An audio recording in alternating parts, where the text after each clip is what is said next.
All right, here's another one I thought about a while back. So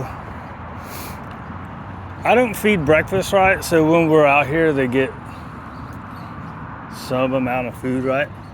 See how she's just laying here? So at first, when I was doing free walks with her, when she would lay down, a lot of times I would feed it, right? So I stopped feeding it when she's just laying down, right? Because I saw an increase of her stopping. Why? Because if she's laying there and I reward her for laying there, she's gonna want to do it more, right? So I stopped feeding. I started getting better about feeding those. Now the hard part is this part. Ready? Let's go. Like with most dogs, I can walk and feed her, so that way it's like food while you're moving. All right? It's only 2 or 3 pieces at a time. Quit looking for cats. She ran up under the fence over there the other day. They got it kind of fixed, so I had to pull the fence back up for her to get out. Trying to get a cat. Right? So I stopped doing that, even though I just did it at the very start of this. Feeding her while she's just laying there. And I started just moving because I noticed if I keep moving, she'll come along, right? And then if I get to the 30 feet and she's still laying there, then I'll wait for her. Somebody tore that foam up, huh? Get it. So what I was supposed to be getting into is I moved her back into the kitchen, right? Which is kind of an isolation room.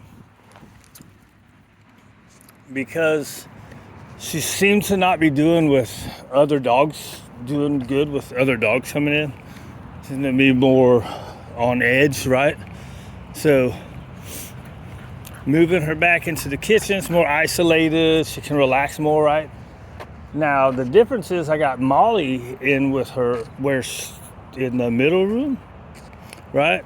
So now she has to go by the X pen, where when Molly first got here and I put Molly in the room where she is, because Molly also had dog problems, I was told.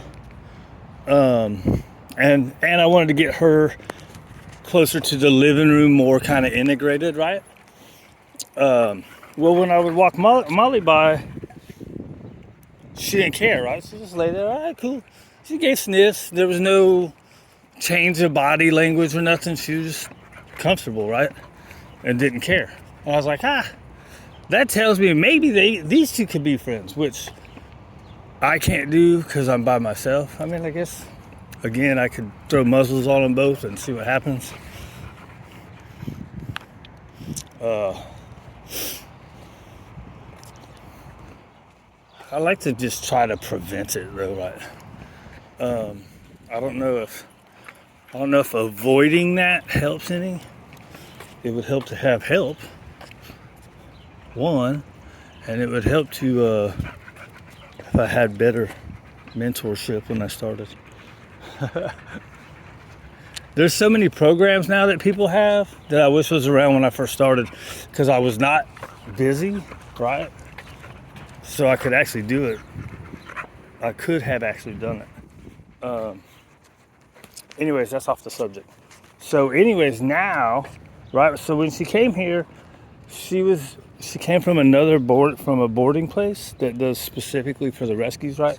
The lady has a ranch and she also does boarding for rescues. So it's kind of up and down, whatever. But she was a barrier aggression, right? So when she would be walking by the kennels, she'd want to go at them. So kind of saw that from her yesterday when I had Molly was in the X pen.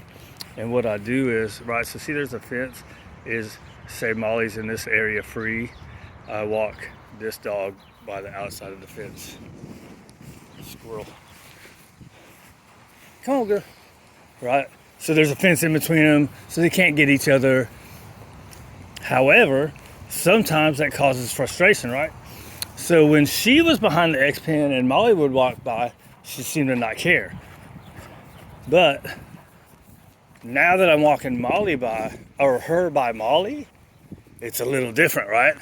And then, so the other thing I need to do is get Tank back to going on the place every time, because if she's coming out frustrated, so she would redirect on the handlers at the boarding place. So if she's coming out frustrated, there could be a boom, right? Now he's good with when I walk through the gate, I'm like, dude, back up, he'll go away. I should take that added till I see how she does better. Or till I better see how she does.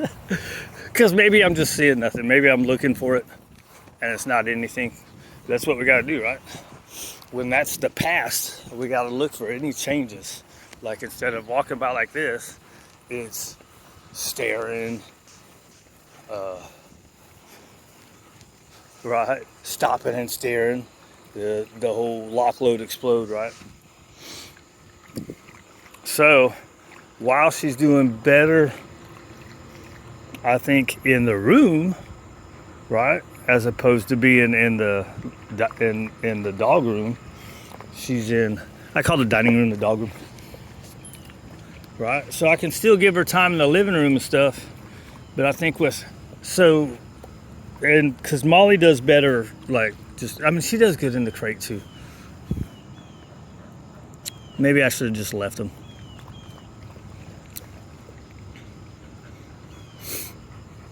I don't know, with the other dogs coming and going though, she seems to have been more frustrated, and I think that's where that might have been a added thing to her going after Raider, right?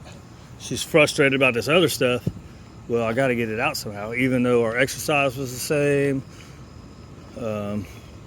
Maybe my structure isn't structured enough to help her get through those. But skeeters are bad. Anyways, that's my thoughts. That's my story, and I'm sticking to it. That's my story, I'm sticking to it. Right. So, did I have anything else, or was I starting to go?